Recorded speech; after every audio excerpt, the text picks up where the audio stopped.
Olá pessoal, muito bem-vindo através ao meu canal do YouTube, sou Lunta de La Paulo e hoje eu gostaria de falar para a malta pessoal que é empreendedor ou empreendedora sobre um tópico super importante. Hoje em dia estamos a ver pessoas aí procurar investidores. E muitas das vezes há muita confusão e muita informação acima abaixo sobre um tópico muito próximo a pessoas que trabalham na indústria de financiamento. O que é determinação de valuation ou valuação da empresa a fim de determinar qual é a percentagem que os investidores, os angels ou VC terão que obter se contribuírem a uma certa determinada quantidade de valores para a sua empresa. Então, neste vídeo, eu quero remover um pouquinho de sombras e dúvidas sobre essa matéria, ok? Então eu vou mostrar para você e a partir de partilha do ecrã vamos seguir passo a passo como esse processo normalmente é feito, ok? E não só isso, a outra coisa que eu quero fazer aqui é mostrar para você na vida real como, pelo menos aqui nos Estados Unidos, quando a gente está para como é que se diz? Aconselhar ou fazer recomendação profissional para empreendedores que trabalhamos com eles, quais são as etapas, o processo que a gente segue, ok?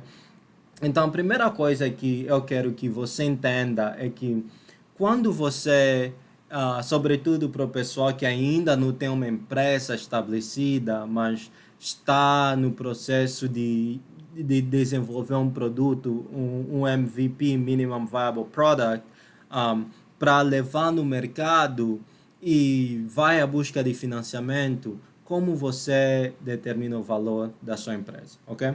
Então, vamos a isso. A primeira coisa que quero que você note quando eu começo a partilhar o ecrã é que, se você não entende inglês, vou explicar, vai fazer sentido. Normalmente as empresas o valor das empresas é calculado baseando-se na múltipla da indústria, ok? Por exemplo, vou lhe dar um exemplo. Por exemplo, se eu vir aqui e colocar, por exemplo, em uma empresa na área de airline, aviação, os múltiplos da indústria da aviação nos Estados Unidos são por aí 27,8 de EBITDA. EBITDA significa Earnings Before Interest, Tax, Depreciation, Amortization, que em português é rendimento do exercício antes de pagamento de imposto, taxas e redução de depreciação e amortização, ok? Então vamos a isso. E há às vezes que há certas indústrias, por exemplo, na indústria de software, como a empresa está começando, normalmente não tem lucro, então um benchmark que a gente pode utilizar é o sales, que é, vamos lá, tech, Health Information Technology, IT, tech, technology, ok. Healthcare Information and System. Vamos utilizar isso como benchmark. Na indústria de tecnologia, ou para as empresas que estão a começar, às vezes a gente não pode utilizar o IBRA, que é o que acabei de descrever, podemos utilizar vendas a grosso. E normalmente utiliza-se as projeções dos próximos 12 meses para os próximos 3 anos. E se a empresa já anda em funcionamento, podemos utilizar o histórico, as vendas nos últimos 12 meses, ok? Então, eu vou dar um exemplo aqui. Se eu tivesse que utilizar, por exemplo, o futuro o futuro rendimento, ok, da empresa antes de impostos, taxas, depreciação e amortização, ok? E eu vou utilizar exemplo da indústria ou do setor de educação, ok? Então, as minhas médias nessa indústria, que as empresas nessa indústria normalmente vendem a 2,52 vezes quando estão sendo vendidos do rendimento a grosso. Ou podem ser vendidos a 20 vezes 53 vezes o rendimento antes de impostos, taxas, depreciação e amortização. Ok? E se nós dissermos que o primeiro ano é o ano base e esperamos que a empresa, por exemplo, ah, o vendas vão ser sempre 100%, o nosso rendimento do exercício será 20% de vendas, o nosso IBRA vai ser 25% e Free Cash Flow vai ser 15%. E cada ano isso vai crescer a 25% até 10% quando atingir o equilíbrio, ok? Vamos desenvolver uma outra suposição aqui. Vamos dizer que no primeiro ano estamos à espera que a empresa, ok, venda 5 milhões, a grosso, 5 milhões.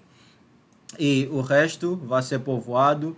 E no último ano esperamos que a empresa tenha uma venda de aproximadamente próximo a 10 milhões. E o rendimento líquido 1,8 milhões, ok? E vamos dizer que queremos financiamento para essa empresa de educação.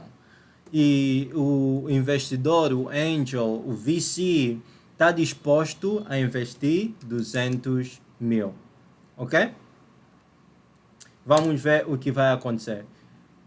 O VC, vamos dizer, o VC ou o Angel espera vender a sua porção na empresa depois ou no ano 5. Então, estamos à espera que a avaliação, se nós utilizar a meta de venda, vai ser 23,9 milhões de dólares, mas se nós utilizarmos a média de IBRA, vai ser 48,6 milhões.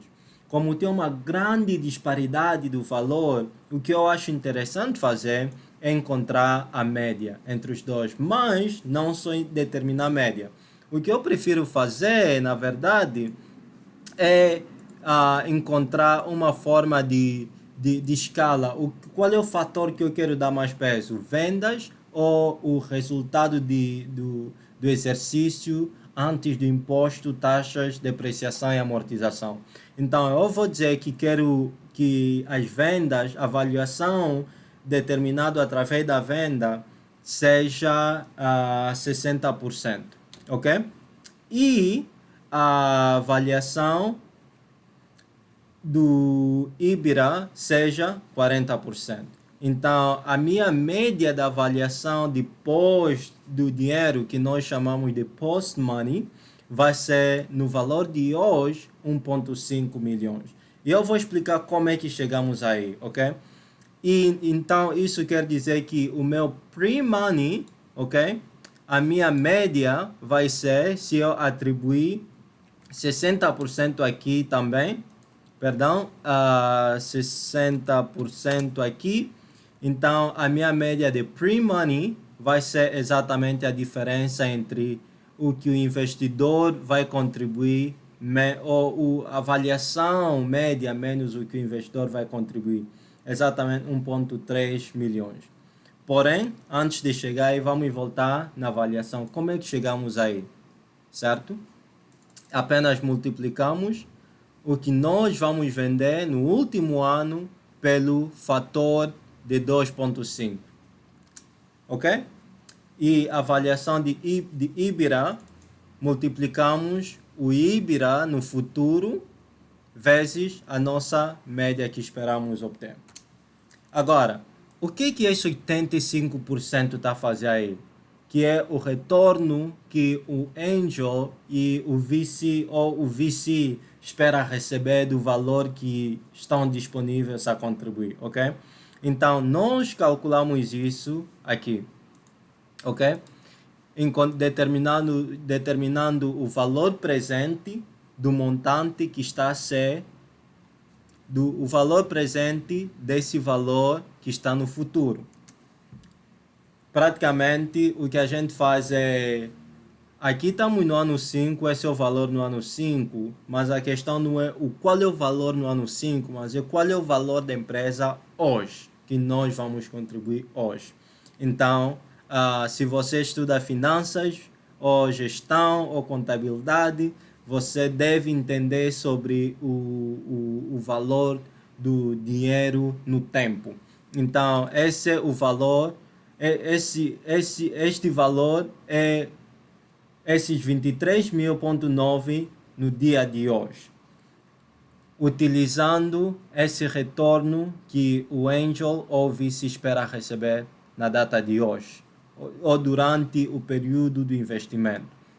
Ok? E esse é o post-money, que é o valor que a empresa terá depois do investidor contribuir os $200.000, que é o caso do nosso exemplo. Então vamos lá ver como é que eu cheguei a esses 85%.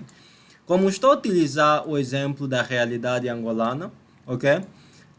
O risk-free rate é o retorno que alguém poderia obter investindo somente nas dívidas de tesouro, ok? Ou nos títulos de tesouro do governo angolano, que é aproximadamente 16 a 17%. Vamos só colocar 16%.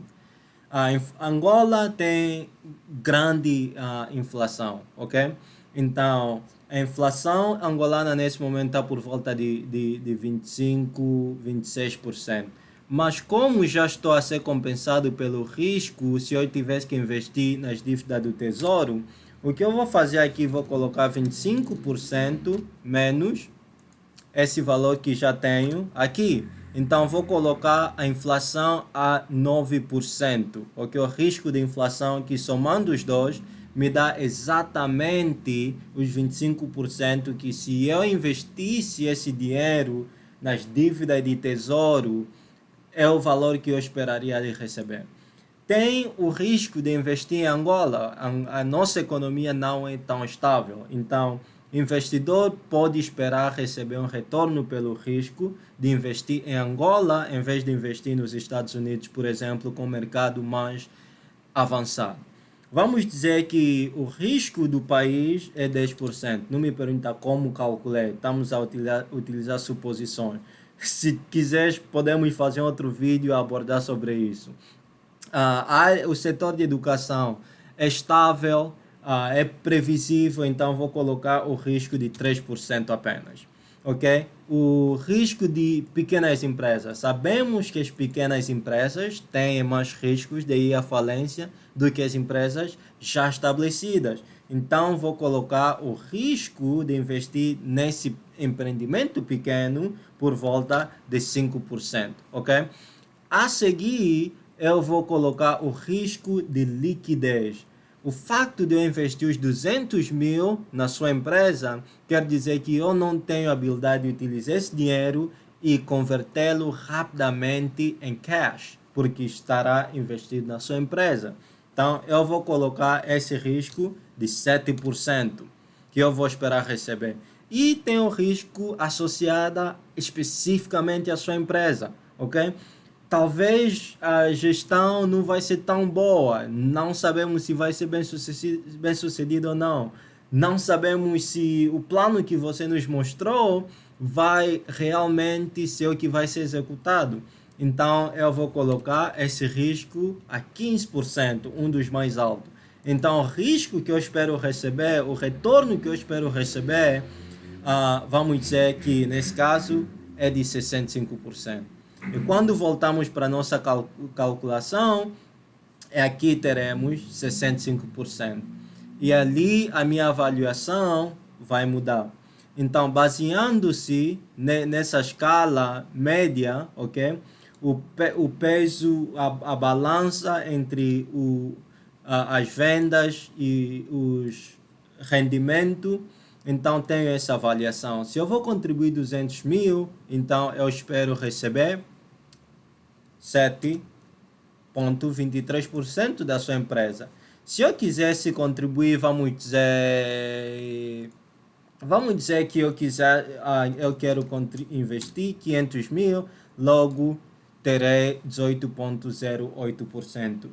Não quero estender esse vídeo muito longo, já estamos a 15%, infelizmente, mas se tivesse alguma dúvida, alguma questão, por favor, contacte e estarei aqui para responder qualquer pergunta, ok? Espero que esse vídeo tenha te ajudado como empreendedor a entender mais ou menos como uma VC ou um angel vai determinar a avaliação da sua empresa para te sugerir no famoso term sheet quanto é que eles vão pedir da sua empresa. E você pode utilizar essa ferramenta para você negociar, para você dizer, não, baseando-se nos nossos cálculos, o capital que você quer contribuir não vamos te dar 10, vamos te dar 5%, por exemplo, ok? Tudo é negociável. Até já.